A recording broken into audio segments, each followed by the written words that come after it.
ഇറാനിൽ വീണ്ടും US ആക്രമണം ഉണ്ടായിരിക്കുകയാണ്. മധ്യ ഇറാനിൽ നടന്ന ആക്രമണത്തിൽ ഒരു മരണമുണ്ടായി. അതേസമയം ഹോർമുസിലെ സംഘർഷത്തെ തുടർന്ന് ക്രൂഡ് ഓയിൽ വിലയിലും വർധനവുണ്ടായി. കഴിഞ്ഞ 2 ദിവസത്തിനിടെ 3% വർധനവാണ് രേഖപ്പെടുത്തിയത്. അതേസമയം പശ്ചിമേഷ്യയിലെ എല്ലാ പ്രശ്നങ്ങൾക്കും കാരണം ഇറാൻ എന്ന് മാർക്കോ റൂബിയോ പറയുന്നു.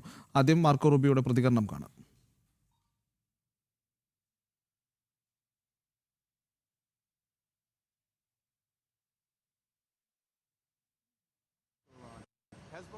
Iran. Shia militias that are destroying and threatening Iraq, Iran. Hamas, Iran. The Houthis, Iran. Assad when he was in Syria, Iran. Everywhere you turn, they're behind all of it. They are a destabilizing, dangerous, evil force that had to be dealt with. They have to be weakened.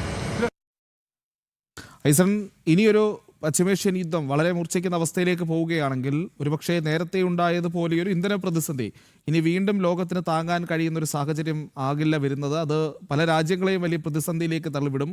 അത്തരമൊരു സാഹചര്യത്തിൽ ഈ Iran America സംഘർഷം തുടരുകയാണെങ്കിൽ ഏത് രീതിയിലായിരിക്കും ലോകക്രമത്തിൽ പ്രശ്നങ്ങൾ ഉണ്ടാകുക? ഐസൺ. പ്രജിത്ത്, തീർച്ചയായും ഇപ്പോൾ മാർക്കോ റൂബിയോയുടെ വാക്കുകൾ തന്നെയാണ് ഈ ഇറാൻ യുദ്ധം തുടരുന്നൊരു സാഹചര്യമാണ് ഉണ്ടാവുക. കാരണം ഈ ഇറാൻ്റെ ഇത്തരത്തിലുള്ള നീക്കങ്ങൾ നമുക്കറിയാവുന്നതാണ്. ഹമാസ്, ഹൂതി വിമതർ, അതുപോലെ തന്നെ ഹിസ്ബുള്ള തുടങ്ങിയ സംവിധാനങ്ങൾ, അത്തരത്തിലുള്ള സംവിധാനങ്ങൾ വഴി സിറിയയിൽ ഉൾപ്പെടെ ഇത്തരത്തിലുള്ള ഭീകര സ്വഭാവമുള്ള സംഘടനകളെ പിന്തുണയ്ക്കുന്ന നീക്കങ്ങൾ നടത്തുന്ന ഒരു രാജ്യമാണ് ഇറാൻ. ഇറാനാണ് ആ മേഖലയിൽ മുഴുവൻ ഒരു അശാന്തി സൃഷ്ടിക്കുന്ന ഒരു സാഹചര്യം ഉണ്ടാക്കുന്നത്.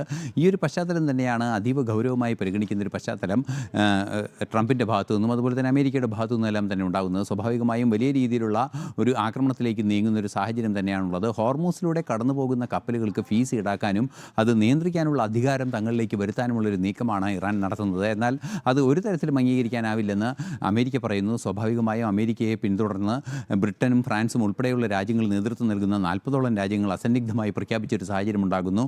UN സെക്യൂരിറ്റി കൗൺസിലിൽ ഉൾപ്പെടെ ഈ വിഷയം ചർച്ച ചെയ്യുന്ന സാഹചര്യം ഉണ്ടാകുന്നു. അപ്പോൾ ഇറാൻ്റെ ഈ ആവശ്യം അംഗീകരിക്കാനാവില്ല എന്ന നിലപാട് ലോകം തീരുമാനിക്കുമ്പോൾ ഇറാൻ വീണ്ടും അതിനുവേണ്ടിയുള്ള ശ്രമങ്ങൾ നടത്തുന്നതാണ് ഈ സംഘർഷങ്ങളിലേക്ക് നീങ്ങുന്നത്. ഇന്നലെയും കപ്പലിന് നേരെ ആക്രമണമുണ്ടായി.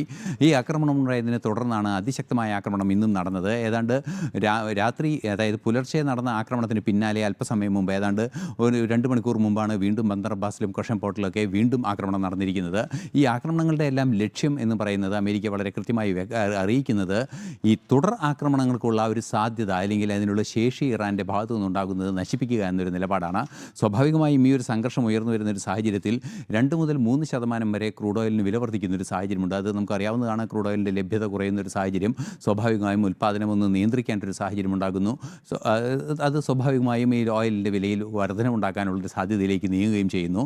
ശരാശരി 3% ഈ ഘട്ടത്തിനിടയിൽ, അതായത് ഈ യുദ്ധം, അതായത് സംഘർഷം വീണ്ടും പുനരാരംഭിച്ചൊരു സാഹചര്യത്തിൽ വർധനവുണ്ടായത്. ഇത് വീണ്ടും നമുക്ക് ഭാരതത്തെ സംബന്ധിച്ചിടത്തോളം അതുപോലെ തന്നെ പല രാജ്യങ്ങളെ സംബന്ധിച്ചിടത്തോളം വലിയ രീതിയിലുള്ള എണ്ണ പ്രതിസന്ധിയിലേക്ക് നീങ്ങാനുള്ള സാധ്യതയും ഉണ്ടാക്കുന്നുണ്ട്. അതുതന്നെയായിരിക്കും ലോകം നേരിടുന്ന ഏറ്റവും വലിയ പ്രശ്നം.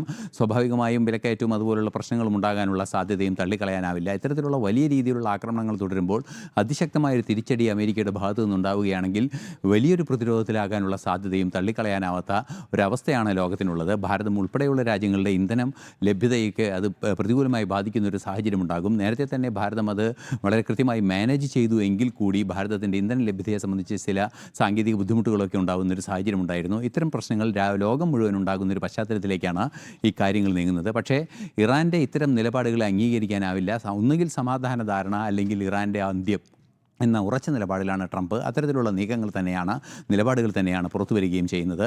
ഇപ്പോൾ ഉണ്ടായ ആക്രമണത്തിൽ ഒരാൾ മരിക്കുകയും 7ഓളം പേർക്ക് പരിക്കേൽക്കുകയും ചെയ്തു എന്ന റിപ്പോർട്ടുകളും പുറത്തു വരുന്നുണ്ട്.